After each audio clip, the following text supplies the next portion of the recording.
نحمده ونصلي على رسوله الكريم اما بعد فاعوذ بالله من الشيطان الرجيم بسم الله الرحمن الرحيم اللهم صل على محمد النبي الأمي وعلى آله وسلم تسليما كثيرا رب اشرح لي صدري ويسر لي أمري واحلل عقدة من لساني يفقه قولي سبحان ربك رب العزة عما يصفون وسلام على المرسلين والحمد لله رب العالمین۔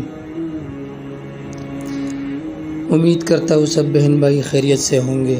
اللہ سے دعا ہے کہ اللہ تمام مسلمان بہن بھائیوں کی عمروں میں برکت عطا فرمائے۔ محترم سامعین، آج ہم گردوں کی پتری کے علاج کے لیے ایک بہترین عمل بیان کر رہے ہیں۔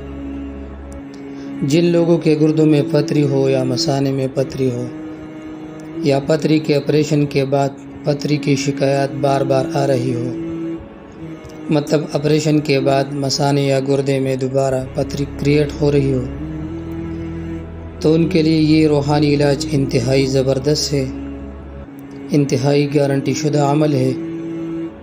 یہ عمل اگر کوئی 21 دن تک یقین کے ساتھ کرے تو میں دعوے کے ساتھ کہتا ہوں کہ اللہ کے فضل و کرم سے گردوں اور مثانے کی پتری ریزہ ریزہ ہو کر نکلے گی۔ عمل کیا ہے؟ سورۃ الانشراح کا عمل ہے۔ سورۃ الانشراح پارہ نمبر 30، سورت نمبر 94، جو سورۃ الضحیٰ کے بعد والا سورت ہے۔ اس سورۃ الانشراح پر ہر فرض نماز کے بعد 7 بار پانی دم کرے اور دم شدہ پانی استعمال کرے، اور ساتھ ہی سورت پر 7 بار اپنے گردوں کو دم بھی کیا کرے۔ یہ عمل اس 21 دن تک جاری رکھے، انشاءاللہ العزیز پتریاں ریزہ ریزہ ہو کر پیشاب میں نکلے گی۔ مزید ویڈیوز کے لیے میرے چینل کو ضرور سبسکرائب کریں اور ویڈیو کو لائک اور شیئر ضرور کریں۔ السلام۔